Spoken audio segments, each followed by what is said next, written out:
Hello, I'm the Nostalgia Critic. I remember it so you don't have to. Well, before Al Gore's Inconvenient Truth, there was Ted Turner's inconvenient cartoon series known as Kapitan Planeta and the Planeteers. God, shoot me. This environmental pishit was designed to make kids more aware of the environment and tell them all the things that they can do to save the environment, but most likely won't. This show was awful, and I mean awful. Nobody liked it, nobody listened to what it had to say, so why do we keep watching it? I mean, this show was on for 4 seasons. That's a pretty long time by kids' show standards. So why do we keep watching this shit if it was so bad? Honestly, because there was nothing else that was on in this time slot. I think the only other thing that was on was Beakman's World. And God knows how much I don't want to be willingly educated by a Brooklyn scientist and a giant rat.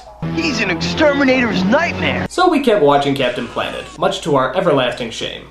Now, for those of you who don't know the infamous story of Kapitan Planeta, consider yourselves very fortunate. But hell, I'm gonna let Geordi from Star Trek tell you anyway. Our world is in peril. Gaia, the spirit of the Earth, can no longer stand the terrible destruction plaguing our planet. She sends 5 magic rings to 5 special young people. 5 powers combined, they summon Earth's greatest champion, Kapitan Planeta. Well, that's the Cliff Note version anyway. The whole story starts when the Earth spirit Gaia is awakened from her earthly slumber.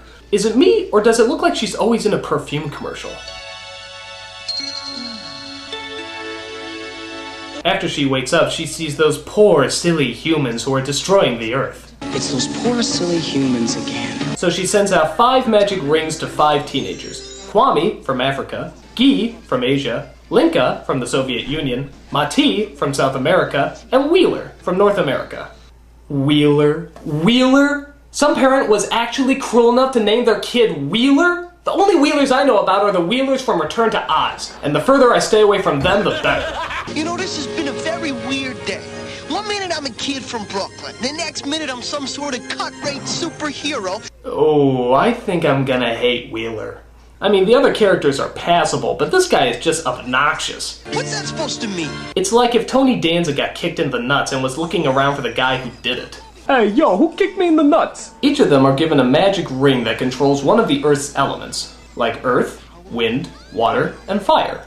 That lot of good that'll do us in a firefight. Wheeler, don't say fire until you mean it. Oh, I see. Every time Wheeler says fire, a giant flaming fireball pops out? Man, how lame is that? That's like me getting hit in the head with a ruler every time I say it. What, I get hit in the head with a ruler every time I say... Okay. I guess I'm not gonna say ruler. But what about Mati? What's his magic power?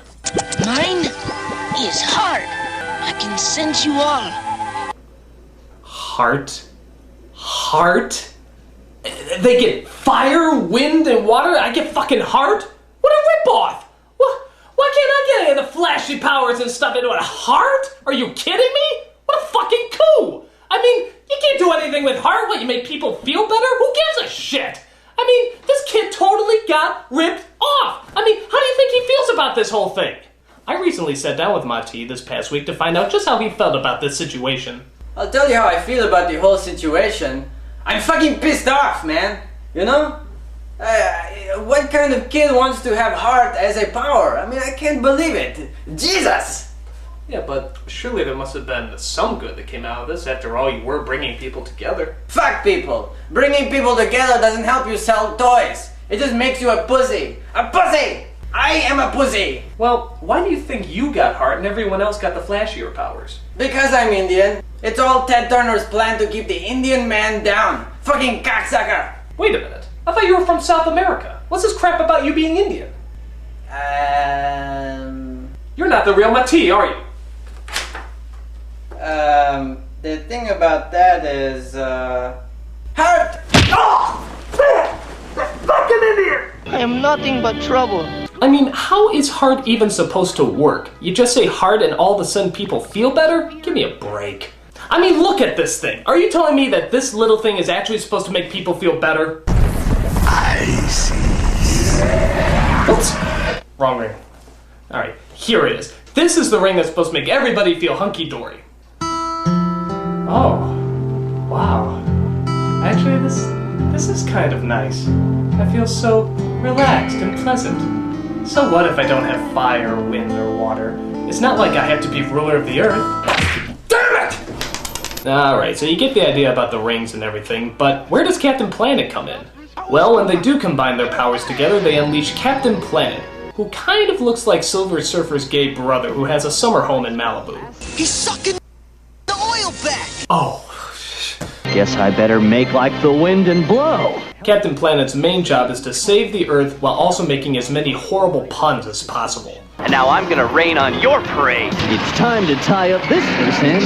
You do know smoking's bad for your health. Nothing like a wild ride to get rid of an old flame. Time to branch out. I'm feeling fine. How about you? It's worse than I thought. I know what you're saying to yourself. Please tell me that there's something that can kill him. Well, thank heavenly God there is. Captain Planet's only weakness is, you guessed it, pollution. You drown him in oil, smoke, or toxic waste, and he goes down like a government bill to save the rainforest. The only way to save him is to clean him off so he can regenerate from the sun. Oh great, he's a solar-powered Captain Planet. You know, they always sound great until the payment plans come in. We'll see about that. Seriously though, how hard is it just to throw toxins on a person? This shit's easier to find than kryptonite. So you might be asking yourself, what kind of villains does Captain Planet fight anyway? Well, of course, it's rotten billionaire tycoons who want to do nothing but pollute the world. All except Ted Turner, of course. He is Jesus. And of course, they all have those traditional cosmopolitan names, like Hoggish Greedly, Verminous Scum, and Sly Sludge. Seriously, would you ever do business with a person named Sly Sludge? It's like marrying a woman named Nasty McSpends-Money. It just has bad news written all over it. Please, go away. The other strange thing about these villains is that a lot of them actually have celebrity voices, like John Ratzenberger, Martin Sheen, Jeff Goldblum, Tim Curry, and even Meg Ryan. How the fuck did they get Meg Ryan? Did she own back taxes or something? I mean, it makes no sense. But what's even stranger than that is that they actually make the villains look a lot like the celebrities themselves. Like Meg Ryan's yellow hair, Tim Curry's sunken-in eyes, and the less I say about Jeff Goldblum, the better.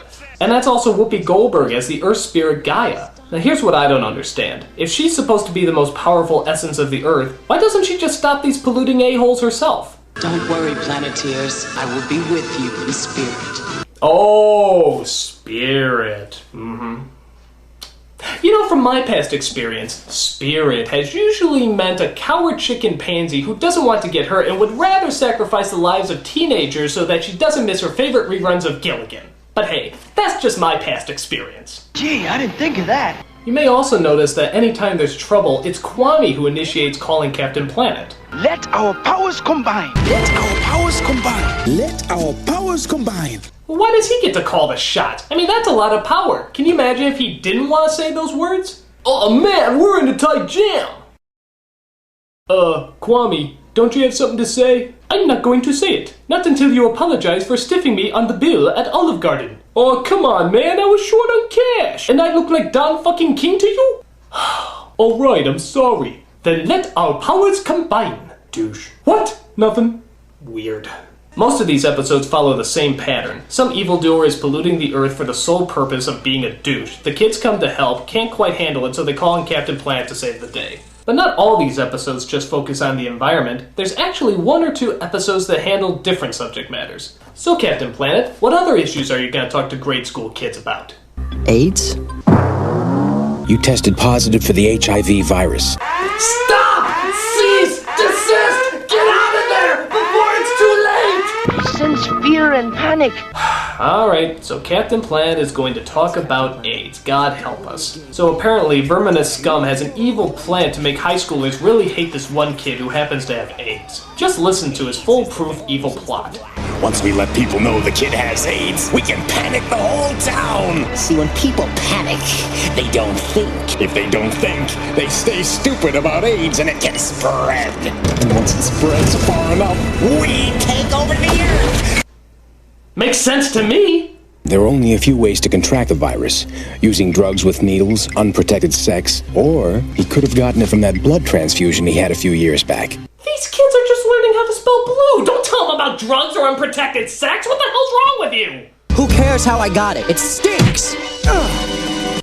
There you have it, folks. The understatement of the century. AIDS stinks. And here's another thing I just found out. Hitler was a dork. Naturally, the kid's coach comes in to try to give him some advice. You want to talk? Nothing to say. It's all over. Not the way I hear it. Coach, I've got AIDS. Wrong. You're HIV positive. Big difference. They probably won't even let me play in the big game. Wrong again, Andrews. You're gonna be playing in that game, and anybody who says otherwise will have to deal with me. Whoa, Coach is a bit of a psycho. Soon Verminous starts spreading rumors and lies about AIDS. Did you hear about Todd Andrews? He's a closet mumbler? Soon everybody, even the adults, are calling for the hanging of this kid with AIDS. If only they knew that an environmentally aware children's cartoon could show them the error of their ways. Of course, Captain PSA comes along to help set the record straight to the people. I think these people need a little education about the HIV virus. May I have your attention, please? This is gonna be painful. A lot of you are worried about AIDS. Give them the facts, Coach. You can't get AIDS from casual contact. You've been led astray by lies. Todd hasn't changed. That's right. He's the same kid who played his heart out for you right here on this court last week. Deal with the real, people. Get the facts. The power is yours. And this speech is terrible. So what are you gonna do? Turn your back on him?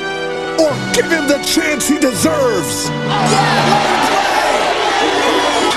This is like the most easily led crowd in the world. Hey everybody, childbirth is bad, but genocide is good! Another issue that's kind of hard to see Captain Planet take on is gang violence. You heard right, gang violence. Just listen to some of the streetwise backtalk. We hear what's happening here now. Don't sweat it, dog. We hitting the spot to score some gap. Let's show those fools they can't do us. It's R.I.P. time for you. Yo, I'm gonna bust a wicked darn dookie in the back of your behind, mildly annoying acquaintance.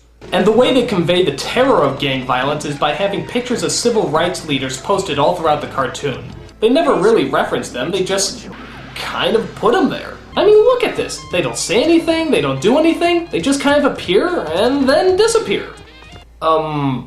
Deep? Gee, I hope there's some retarded teenagers and a flying blue man in gay underwear that can sum this all up.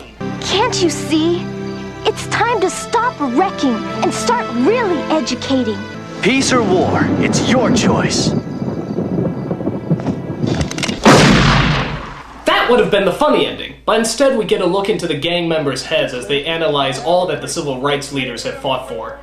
I guess this has good intentions, but some of these images get pretty damn graphic. The bus driver say, lady, you got to get up, 'cause a white person wants that seat. Kids, you might want to switch it over to Sesame Street right now. These people don't know what they're doing. So much for drama. And of course, at the end of every episode, we had to listen to that god-awful song that we all hated to listen to, and yet we could never get out of our heads. Captain Planet, he's our hero, gonna take pollution down to zero. Though there was that one guy who always summed up my feelings towards the show at the end. You'll pay for this, Captain Planet. Alright, Ted Turner, you've made your point, and we'll make a deal with you. We'll start cleaning up the planet, and you stop making these god-awful cartoons! That way the planet can be nice and clean so that you can become supreme ruler. God damn it!